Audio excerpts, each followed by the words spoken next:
Hello students, कैसे हैं आप सब। आई होप सब सेफ़ होंगे, अपने घर पे होंगे और कोविड-19 प्रोटोकॉल्स को फॉलो कर रहे होंगे। स्टूडेंट्स, मेरा नाम है रवि तिवारी और आज हम पढ़ रहे हैं बीसीए सेकेंड सेमेस्टर में paper 4 data structure using C. Students, ये हमारा सेकेंड वीडियो लेक्चर है जिसमें हम लिंक लिस्ट के बारे में बात करेंगे। इससे पहले जो हमने वीडियो लेक्चर अपना बनाया था, जो हमारा पहला वीडियो लेक्चर था, उसमें हमने डेटा स्ट्रक्चर के बेसिक्स के बारे में बात किया था, यानी कि उसका एक इंट्रोडक्शन लिया था कि डेटा स्ट्रक्चर क्या होता है, कैसे काम करता है, क्यों रिक्वायरमेंट पड़ी, कितने टाइप्स के होते हैं और उसके अलावा एब्स्ट्रैक्ट डेटा टाइप हमारा क्या होता है। तो इन सब के बारे में हम लोगों ने उस वीडियो लेक्चर में बात करी थी। आज ये हमारा सेकेंड वीडियो लेक्चर है जिसमें हम बात करेंगे कि लिंक लिस्ट क्या होती है, क्या उसके एडवांटेज हैं, क्या डिसएडवांटेज हैं, कैसे लिंक लिस्ट को हम बनाते हैं, उसके बारे में हम एक ओवरव्यू देखेंगे। तो चलिए स्टूडेंट्स, शुरू करते हैं ये वीडियो अपना।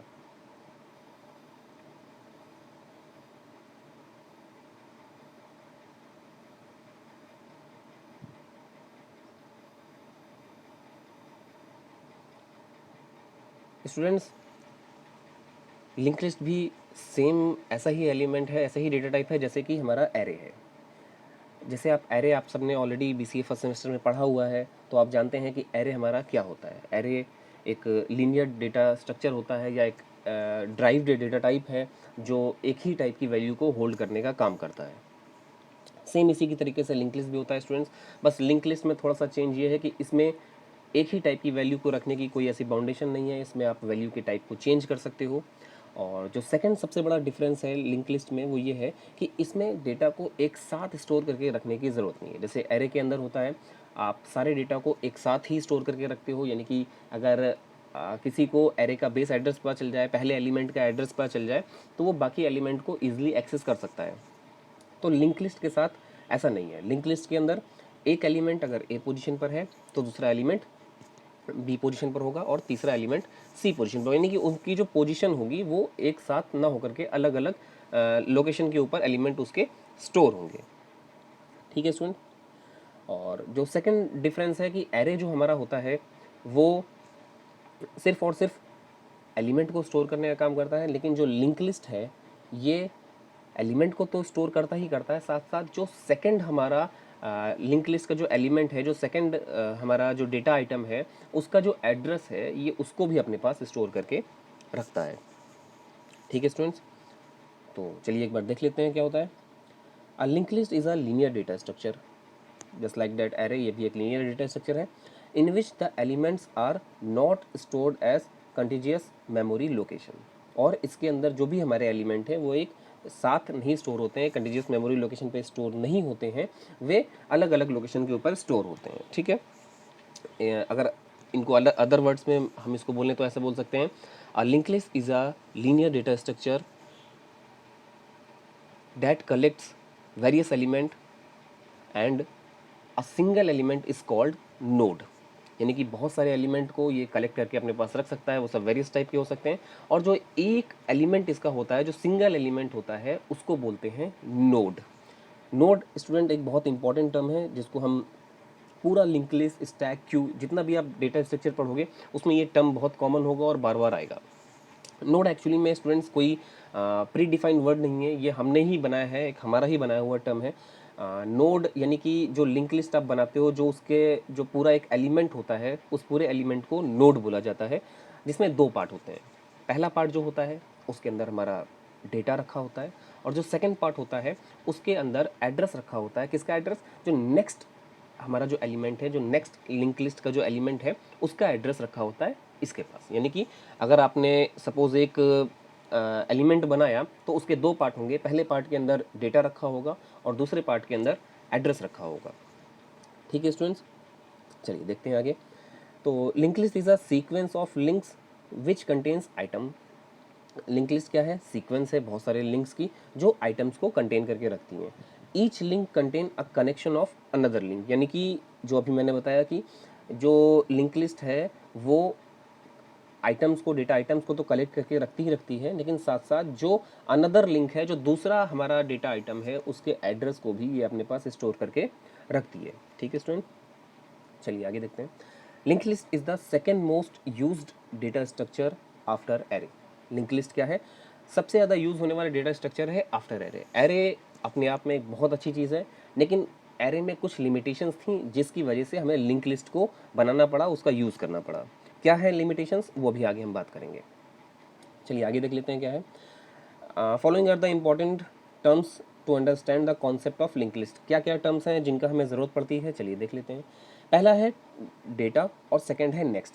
ये स्टूडेंट्स बहुत सारी बुकों में जब आप पढ़ोगे तो वहाँ पे नेक्स्ट के जगह पर लिंक लिखा होगा, तो उससे कंफ्यूज नहीं होना है, वो चीज़ सेम ही है। काम क्या करेगा इंपॉर्टेंट वो है, नाम से कोई मतलब नहीं। नाम आप जानते हैं कि वेरिएबल होता है, कोई भी नाम आप दे दोगे वो गलत नहीं होगा। इंपॉर्टेंट क्या है कि उसकी वर्किंग क्या है, हमें वो जानना है। सबसे पहला जो आइटम है डेटा, नाम से ही पता चल रहा है कि ये क्या करेगा, डेटा को स्टोर करने का काम करेगा।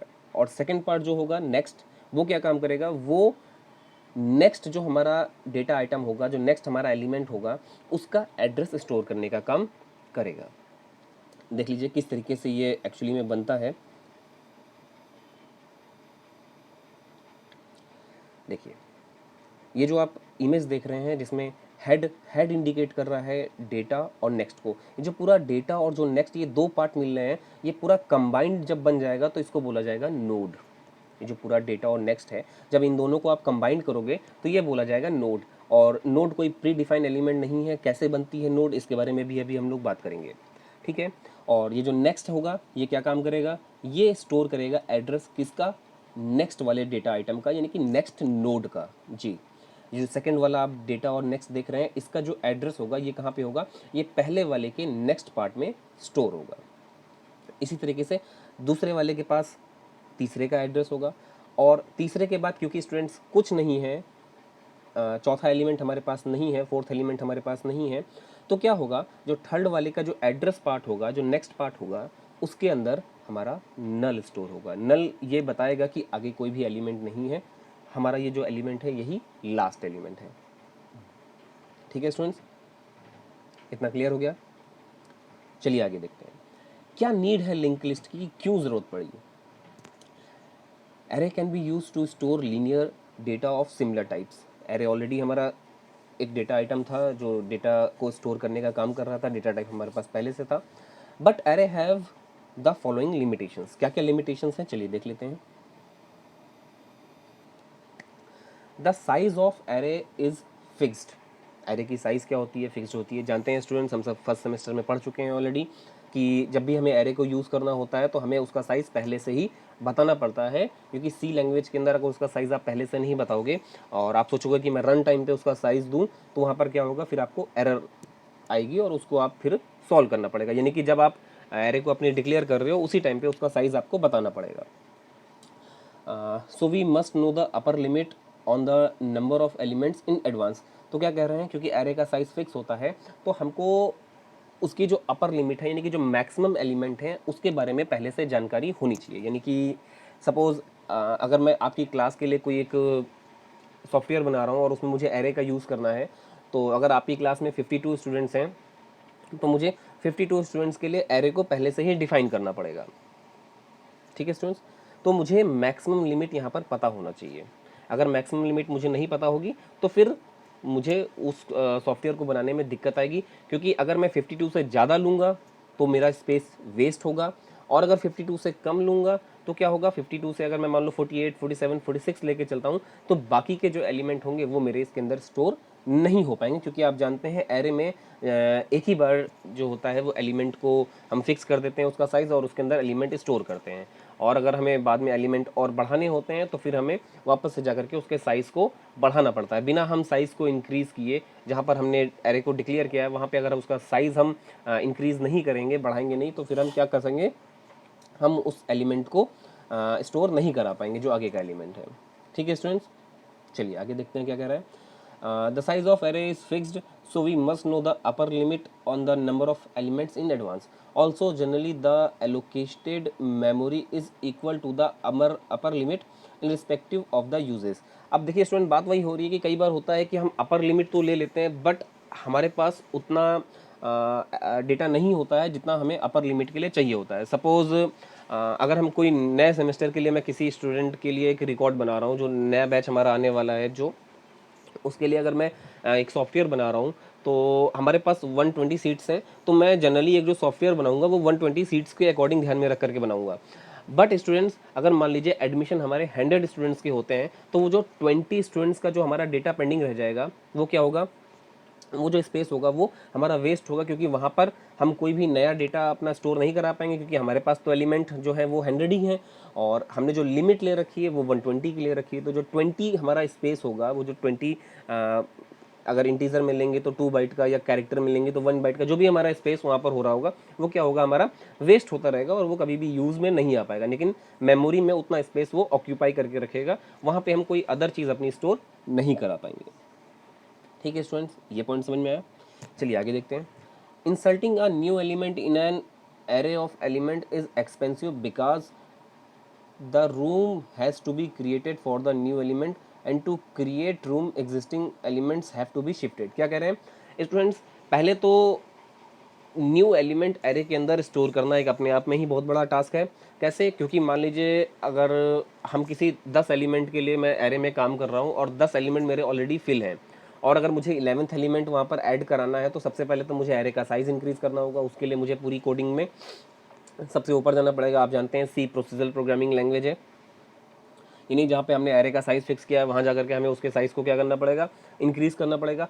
सेकंड थिंग क्या कह रहे हैं, अगर एलिमेंट को मुझे कहीं बीच में स्टोर कराना है, यानी कि मैंने ऑलरेडी एलिमेंट को स्टोर करा रखा है और उसके बीच में मुझे एलिमेंट को स्टोर कराना है, तब वहाँ पर स्टूडेंट्स क्या दिक्कत आएगी, तब दिक्कत ये आएगी कि जिस पोजीशन वो मुझे स्टोर कराना होगा, उसके राइट और लेफ्ट साइड के एलिमेंट को भी मुझे कहीं ना कहीं शिफ्ट करा करके रखना पड़ेगा।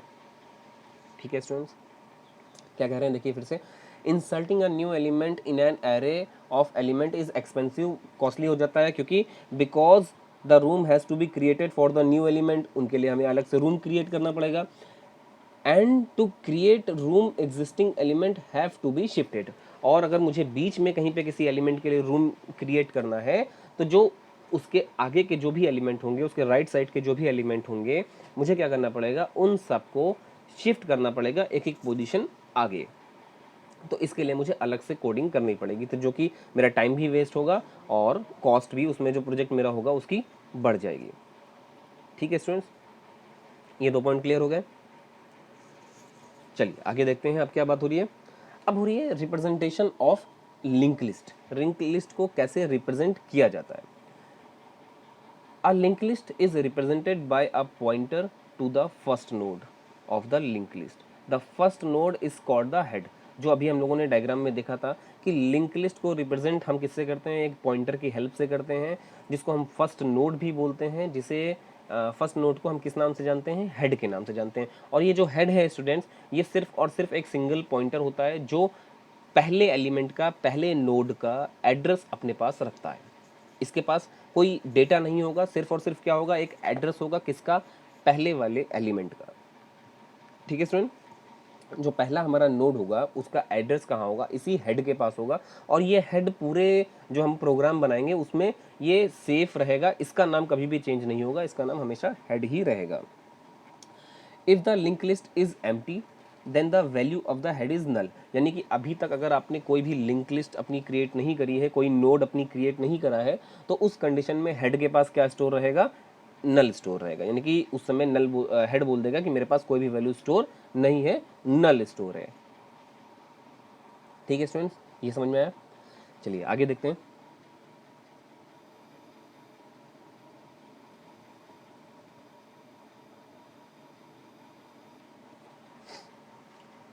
क्या कह रहे हैं, each node in a list consist of at least 2 parts. 2 parts हर एक नोड के अंदर होते हैं, 2 से ज़्यादा भी हो सकते हैं। ये अभी आप जब लिंक लिस्ट के टाइप्स को पढ़ेंगे तो उसमें आपको पता चलेगा। तो चलिए देख लेते हैं। बेसिकली हम 2 ही पार्ट मान के चलते हैं कि किसी भी नोड के अंदर 2 ही पार्ट होता है। तो जो पहला पार्ट होता है डेटा, ठीक है, हम लोग जानते हैं ऑलरेडी। जो सेकंड पार्ट होता है वो हमारा पॉइंटर होता है, या ऐसा कह सकते हैं कि एड्रेस होता है किसका, नेक्स्ट नोड का। ठीक है स्टूडेंट, तो देखिए कैसे क्रिएट होता है। जो अभी हम लोग बात कर रहे थे ना कि नोड हमारा कोई प्री डिफाइन एलिमेंट नहीं है, हम खुद उसे क्रिएट करते हैं। तो कैसे क्रिएट करते हैं, चलिए उसको देख लेते हैं। सबसे पहले नोड को क्रिएट करने के लिए हम लोग जो एलिमेंट है, क्योंकि देखिए स्टूडेंट्स हम लोग जो यहाँ पे एलिमेंट स्टोर कर रहे हैं, एक डेटा है जो इंटीजर टाइप का है, और जो सेकंड पॉइंटर बन रहा है वो हमारा एक अलग टाइप का है। तो दो अलग अलग एलिमेंट हैं जिनको हमें यहाँ पर स्टोर कराना है। तो अब आप जानते हैं कि वेरियस एलिमेंट को अगर हमें एक साथ होल्ड कराना है तो उसके लिए हम किसका यूज़ करते हैं? जी बिल्कुल सही सोच रहे हैं आप लोग, हम यूज़ करते हैं वहाँ पर स्ट्रक्चर का। स्ट्रक्चर की हेल्प से हम अलग अलग टाइप के एलिमेंट को एक साथ स्टोर करा सकते हैं। और अगर सेम ही टाइप के एलिमेंट होते तो किसका यूज़ करते? जी, तो वहाँ पर हम यूज़ करते हैं एरे का, यानी कि सेम टाइप के एलिमेंट के लिए एरे और वेरियस टाइप के एलिमेंट के लिए किसका यूज़ करते हैं? स्ट्रक्चर का यूज़ करते हैं। तो यहाँ पर नोड के अंदर एक डेटा है जो इंटीजर टाइप का होगा या कैरेक्टर टाइप का होगा या फ्लोट टाइप का होगा। सेकेंड, जो पॉइंटर होगा वो क्या करेगा? वो नेक्स्ट नोड को पॉइंट कर रहा है। तो नेक्स्ट नोड को पॉइंट करने का मतलब है कि वो जो बनेगा वो आपका नोड के टाइप का बनेगा, यानी जिस टाइप का नोड होगा उसी टाइप का बनेगा। तो देखिए कैसे होगा। सबसे पहले स्ट्रक्ट जो हमारा कीवर्ड होता है जब स्ट्रक्चर को हम क्रिएट करते हैं, वो नोड जो नाम है हमारा, ये नाम हमारा वेरिएबल है, इसको आप चेंज कराना चाहो तो चेंज करा सकते हो, बट जनरली एक कॉमन टर्म है और थ्योरेटिकल कॉन्सेप्ट में हम हमेशा नोड पढ़ते हुए आ रहे हैं। तो मेरा सजेशन है कि इसको नोड को चेंज करने की कोई भी ज़रूरत नहीं है, जो नाम है ये सही है। फिर उसके अंदर आप आएंगे तो एक हमारा जो एलिमेंट हो जाएगा, जैसे यहाँ पर हम न्यूमेरिक वैल्यू को होल्ड कर रहे हैं तो हम इंटीजर डेटा टाइप को ले रहे हैं और वेरिएबल का नाम वही हमने जो अपना डेटा रख दिया, यानी कि डेटा टाइप हमारा क्या है? न्यूमेरिक है, इंटीजर है, और वेरिएबल का नाम क्या है? डेटा है। ये नाम भी यहाँ पर वेरिएबल है, इसको आप चाहो तो चेंज करा सकते हो, डेटा के जगह पर आप कोई दूसरा नाम भी यहाँ पर यूज़ करा सकते हो। ठीक है स्टूडेंट। सेकेंड पार्ट जो आ रहे हैं, क्योंकि जैसा कि अभी मैंने बताया, जो सेकंड पार्ट होता है नोड का, वो क्या करता है? वो एड्रेस को होल्ड करता है। किसके एड्रेस को? नेक्स्ट वाले नोड के एड्रेस को होल्ड करता है। और आप जानते हैं कि अगर किसी का भी एड्रेस होल्ड करना है तो हमें वहाँ पर पॉइंटर चाहिए होता है, और जिस टाइप के एलिमेंट का एड्रेस होल्ड करना होता है उसी टाइप का पॉइंटर चाहिए होता है। ये बात क्लियर हुई? जब भी किसी एलिमेंट का एड्रेस स्टोर करना है तो हमें पॉइंटर चाहिए, और जिस टाइप का एड्रेस है उसी टाइप का पॉइंटर होगा, यानी कि जिस टाइप का एलिमेंट है उसी टाइप का पॉइंटर भी आपको क्रिएट करना है। ये बात पता है सबको? Very good. तो देखिए यहाँ पर क्या हो रहा है, अब क्योंकि हमें जो नेक्स्ट नोड है हमारा, वो भी हमारा जो है एक नोड है, स्ट्रक्ट टाइप का है, तो यहाँ पर हम बना रहे हैं सेल्फ रिफरेंसिंग स्ट्रक्चर। इसके बारे में ऑलरेडी हम लोग पहले पढ़ चुके हैं। क्या बना रहे हैं हम लोग? सेल्फ रिफरेंसिंग स्ट्रक्चर, यानी कि ये जो है खुद को ही रिफरेंस करेगा, खुद को ही दिखाएगा। या इसको आप ऐसे भी समझ सकते हो कि हम लोगों ने एक रिकर्शन टॉपिक पढ़ा होगा, रिकर्शन से काफ़ी हद तक ये मिलता जुलता टॉपिक है। सबसे पहले जो हमारा स्ट्रक्चर था नोड, और उसके बाद जिस नाम से हमको अपना पॉइंटर बनाना है वो हमने लिख लिया, और लिखने के बाद उसको ब्रैकेट के अंदर बंद कर दिया। यानी कि पहला वाला जो हो गया वो हमारा डेटा हो गया, और सेकंड वाला क्या हो गया? नेक्स्ट नोड का एड्रेस यहाँ पर स्टोर करेगा। ठीक है स्टूडेंट्स, इसको एक बार समझिएगा। अगर कहीं पे दिक्कत होगी तो एक हम स्ट्रक्चर की क्लास अलग से ले लेंगे, आप लोग मुझे मैसेज करना अगर किसी को प्रॉब्लम आ रही होगी, तो हम एक एक्स्ट्रा स्ट्रक्चर की ही क्लास ले लेंगे, और उस क्लास के अंदर हम सिर्फ और सिर्फ स्ट्रक्चर और सेल्फ रेफरेंसिंग स्ट्रक्चर के बारे में बात करेंगे। ठीक है स्टूडेंट्स, चलिए आगे देखते हैं। अब क्या कह रहे हैं? The link list code will depend on the following functions. Link list जब हम बनाते हैं तो हमें कुछ उसमें प्री डिफाइंड फंक्शंस मिल जाते हैं जिनका हमें यूज़ करना पड़ता है। इनके बारे में ऑलरेडी हम लोग ऑनलाइन क्लासेस में बात कर चुके हैं। चलिए एक बार फिर से देख लेते हैं। पहला जो फंक्शन है वो है मैलॉक। मैलॉक क्या होता है? Malloc is a system function which allocates a block of memory in the heap. आप जानते हैं हीप क्या होता है? हीप मेमोरी का एक पार्ट होता है। हम लोग अलग अलग पार्ट मेमोरी के जानते हैं, हीप है, स्टैक है, इस तरीके से अलग अलग मेमोरी के पार्ट होते हैं। तो ये क्या कह रहा है? मैलॉक क्या करता है? It is a system function, ये एक सिस्टम फंक्शन होता है which allocates a block of memory, जो मेमोरी के अंदर एक ब्लॉक क्रिएट करता है, एलोकेट करता है, कहाँ पर? हीप के अंदर, and return a pointer to the new block. और क्या करता है? रिटर्न करता है क्या? पॉइंटर वैल्यू को, यानी कि ये ब्लॉक मेमोरी में क्रिएट कर देगा, और जो इसका रिटर्न टाइप होगा वो क्या होगा? वो पॉइंटर होगा, यानी कि जहाँ पर उसने ब्लॉक को क्रिएट किया है उसका एड्रेस ये रिटर्न करेगा। ठीक है, ये पॉइंट क्लियर हुआ? क्या रिटर्न करेगा? जहाँ पर इसने आपको मेमोरी में ब्लॉक एलोकेट करके दिया है, जहाँ पर आपको स्पेस दे रहा है कि भाई इस स्पेस पे जाकर के आप अपने एलिमेंट को स्टोर कराइए, उसका जो एड्रेस होगा वो ये रिटर्न करके देगा। ठीक है स्टूडेंट्स, चलिए आगे देखिए। The prototype of malloc and the other he functions are in stdlib.h header file. कहाँ पर मिलेंगे इसका प्रोटोटाइप? इसका प्रोटोटाइप आपको मिलेगा stdlib.h हेडर फाइल के अंदर। ठीक है students, malloc returns null if it can not fulfill the request. क्या कह रहे हैं? ये अगर आपकी रिक्वेस्ट को फुलफिल नहीं कर पा रहा है, मान लीजिए कि आपको स्पेस चाहिए और मेमोरी में स्पेस नहीं है, तो उस कंडीशन में ये आपको क्या रिटर्न करेगा? नल रिटर्न कर देगा। ठीक है, और अगर स्पेस आपको प्रोवाइड कर देगा तो उस स्पेस का जो एड्रेस होगा ये आपको वो एड्रेस प्रोवाइड करा देगा। ठीक है, चलिए आगे देखिए क्या कह रहे हैं। इट इज़ डिफाइंड बाय, कैसे इसको हम मेमोरी में क्रिएट करते हैं। चलिए ये बहुत इंपॉर्टेंट चीज़ है। void asterisk malloc and number of bytes, यानी कितनी बाइट आपको स्पेस के लिए चाहिए वो। और ये जो void है ये आप डिपेंड ऑन डेटा टाइप इसको आप चेंज करा सकते हैं, यानी कि जिस टाइप की वैल्यू आपको होल्ड करनी है वो उस टाइप का डेटा टाइप यहाँ पर आ जाएगा। ठीक है, चलिए, since void asterisk is written to the C standard states that this pointer can be converted to any type। void और asterisk का मतलब है कि इसको आप किसी भी टाइप के अंदर कन्वर्ट करा सकते हो, यानी जिस टाइप की वैल्यू आपको चाहिए उस टाइप के अकॉर्डिंग malloc आपको स्पेस एलोकेट करा देगा। ठीक है, फॉर एग्जाम्पल अगर हमको कैरेक्टर वैल्यू चाहिए तो क्या होगा? सबसे पहले आप एक पॉइंटर बनाओगे, किस टाइप का? कैरेक्टर टाइप का। आप जानते हैं कि जिस टाइप का पॉइंटर होगा वो उसी टाइप की वैल्यू को होल्ड करेगा, यानी कि अगर कैरेक्टर की वैल्यू को हमें होल्ड कराना है तो हमें उसके लिए कैरेक्टर का पॉइंटर भी बनाना पड़ेगा। तो यहाँ पे जो हमने CP बनाया ये क्या है? ये हमारा कैरेक्टर का एक पॉइंटर है जो सिर्फ और सिर्फ कैरेक्टर वैल्यू को होल्ड करेगा।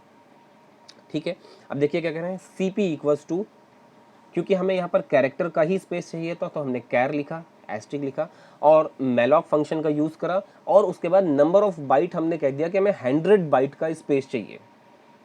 ठीक है, तो क्या होगा? मेमोरी में कहीं पर 100 बाइट का स्पेस एलोकेट हो जाएगा, और उसका जो एड्रेस होगा कि जहाँ पर वो 100 बाइट का स्पेस एलोकेट हो रहा है उसका जो एड्रेस होगा, जो बेस एड्रेस होगा, वो CP के पास आकर के स्टोर हो जाएगा। ठीक है स्टूडेंट्स, फिर से समझिए। सबसे पहले हमने क्या कर दिया, क्योंकि हमें यहाँ पर कैरेक्टर वैल्यू पे काम करना था तो हमने एक पॉइंटर बनाया जो कि कैरेक्टर टाइप का था। ठीक है, फिर हमने क्या करा कि malloc फंक्शन का यूज़ करा, और malloc फंक्शन को यूज़ करने के लिए क्योंकि कैरेक्टर वैल्यू चाहिए थी तो ब्रैकेट में पहले कैरेक्टर एस्ट्रिक, फिर malloc फंक्शन, और कितना साइज़ हमें मेमोरी में चाहिए था वो साइज़ हमने यहाँ पर बता दिया। ठीक है, चलिए आगे देखते हैं। attempts to get 100 bytes and assign the starting address to CP। क्या कह रहे हैं? 100 बाइट का स्पेस एलोकेट करेगा और जो उसका बेस एड्रेस जो होगा, स्टार्टिंग एड्रेस जो होगा, वो CP में जाकर के स्टोर हो जाएगा। We can also use the size of function to specify the number of bytes. क्या कह रहे हैं कि जैसे यहाँ पर हमने डायरेक्ट 100 बाइट लिख दिया था, अगर हम चाहते हैं कि हम साइज अपने अकॉर्डिंग या अपने डेटा टाइप के अकॉर्डिंग फिक्स करें तो उसके लिए हम यहाँ पे साइज ऑफ फंक्शन का यूज कर सकते हैं। कैसे करते हैं देखिए। सबसे पहले हमने एक अपना डेटा टाइप लिया इंटीजर टाइप का, क्योंकि अब हम जो वैल्यू होल्ड करा रहे हैं वो इंटीजर टाइप की है, तो पॉइंटर भी बनेगा वो किस टाइप का होगा? इंटीजर टाइप का होगा। तो हमने एक IP नाम का पॉइंटर बनाया जो इंटीजर टाइप की वैल्यू को होल्ड करेगा। ठीक है, अंदर आए।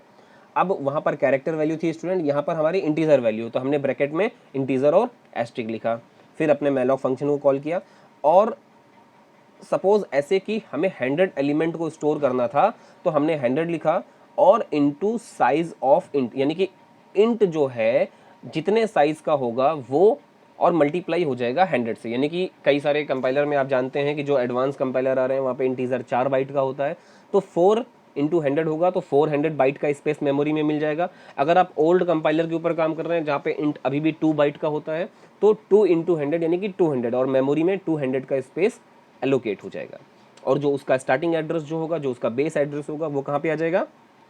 IP के पास आकर के होल्ड हो जाएगा। ठीक है स्टूडेंट्स, ये क्लियर हुआ? चलिए आगे देखते हैं।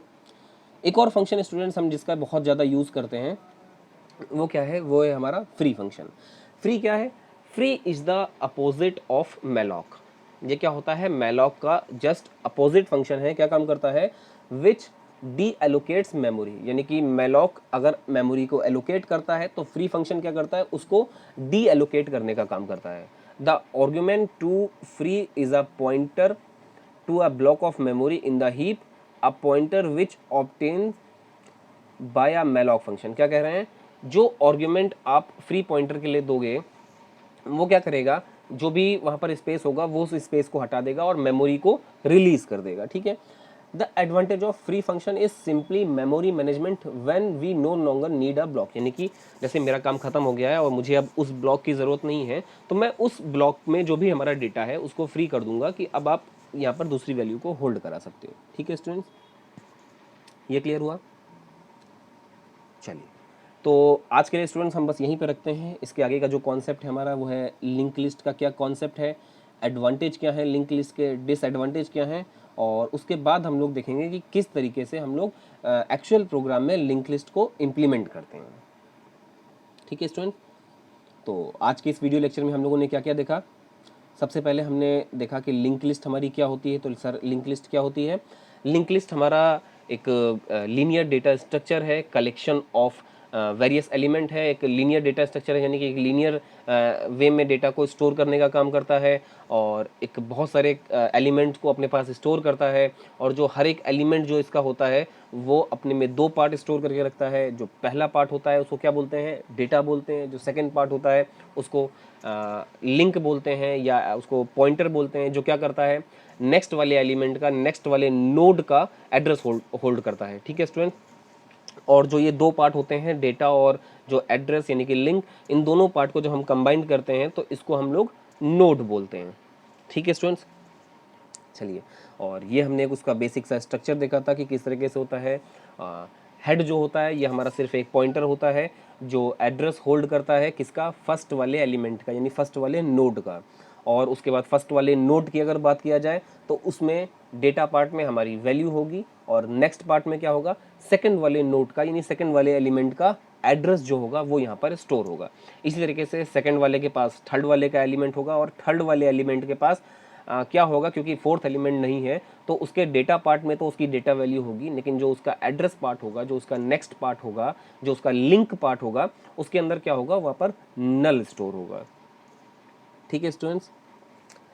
क्या नीड थी हमें लिंक लिस्ट क्यों बनाया, हम लोगों ने बात करी कि एरे का साइज हमारा जो होता है फिक्स होता है, इस वजह से हम जो है उसमें नए एलिमेंट को स्टोर नहीं करा सकते हैं या हमें साइज पहले से देना पड़ता है, और इस तरीके की चीज़ें हमने यहाँ पर देखी थी। फिर रिप्रेजेंटेशन कैसा है हमने देख लिया है, किस तरीके से हम एक नोड को, एक सिंगल नोड को क्रिएट करते हैं उसके बारे में हमने बात करी थी। सबसे पहले हम एक स्ट्रक्ट कीवर्ड का यूज़ करते हैं, फिर जिस नाम से हमको नोड बनानी है, जैसे यहाँ पे हमने नोड के ही नाम से दे दिया है, आप चाहें तो इसकी जगह पे नाम चेंज भी कर सकते हैं। और उसके बाद पहला पार्ट जो होगा जहाँ पे हमें अपनी जो वैल्यू होल्ड करनी है वो न्यूमेरिक वैल्यू भी हो सकती है, वो कैरेक्टर वैल्यू भी हो सकती है, वो फ्लोट वैल्यू भी हो सकती है, जिस टाइप की वैल्यू आप होल्ड करना चाहोगे वो हो जाएगा। सेकंड जो होगा वो क्या होगा, वो हमारा एड्रेस पार्ट होगा जो कि नेक्स्ट एलिमेंट को पॉइंट करेगा। तो क्योंकि अब नेक्स्ट एलिमेंट जो है स्टूडेंट्स वो भी हमारा एक स्ट्रक्चर है, एक नोड टाइप का है, तो यहाँ पर जो हम पॉइंटर क्रिएट कर रहे हैं वो भी नोड टाइप का क्रिएट कर रहे हैं, ठीक है स्टूडेंट्स। चलिए आगे फिर हम लोगों ने दो फंक्शन की बात करी, पहला था मैलॉक और दूसरा था फ्री। मैलॉक क्या काम करता है, ये मेमोरी के अंदर आपको एक ब्लॉक एलोकेट करके देता है और रिटर्न क्या करता है ये फंक्शन, जहाँ पर ब्लॉक एलोकेट हुआ है उसका जो एड्रेस है ये उस एड्रेस को रिटर्न करने का काम करता है। कैसे यूज़ करते हैं हम लोगों ने देखा था कि सबसे पहले जिस टाइप की वैल्यू हमें चाहिए वो टाइप, फिर मैलॉक फंक्शन का यूज़ करेंगे और उसके बाद जितने बाइट का डेटा हमको चाहिए वो यहाँ पर हम बता देंगे, ठीक है स्टूडेंट्स। उसके बाद सेकंड जो हमने करा वो हमारा फ्री फंक्शन का हमने यूज़ करा। फ्री फंक्शन क्या करता है, जो मैलॉक मेमोरी में स्पेस एलोकेट करता है, जब उस मेमोरी का काम खत्म हो जाता है, जब उस स्पेस का काम खत्म हो जाता है तो फ्री फंक्शन उस स्पेस को डी एलोकेट करता है, यानी मेमोरी से इरेज करने का काम करता है, ठीक है स्टूडेंट्स। तो आज के वीडियो लेक्चर में बस हम इतना ही रखते हैं। नेक्स्ट वीडियो लेक्चर जो होगा, जो हमारा थर्ड वीडियो लेक्चर होगा, उसके अंदर हम बात करेंगे लिंक लिस्ट के कॉन्सेप्ट, एडवांटेज, डिसएडवांटेज और किस तरीके से एक्चुअल प्रोग्रामिंग में हम लिंक लिस्ट को इम्प्लीमेंट करते हैं उसके बारे में। और स्टूडेंट्स अगर आपको कोई भी प्रॉब्लम हो आज की इस वीडियो लेक्चर में या प्रीवियस जो हमने वीडियो लेक्चर देखा था उसमें, तो आप मुझे मेरे व्हाट्सएप पे, आप मेरे टेलीग्राम पर आप मुझे मैसेज कर सकते हो, और मैसेज करके आप जो भी डाउट है आप मुझसे पूछ सकते हो। ठीक है students, thank you so much.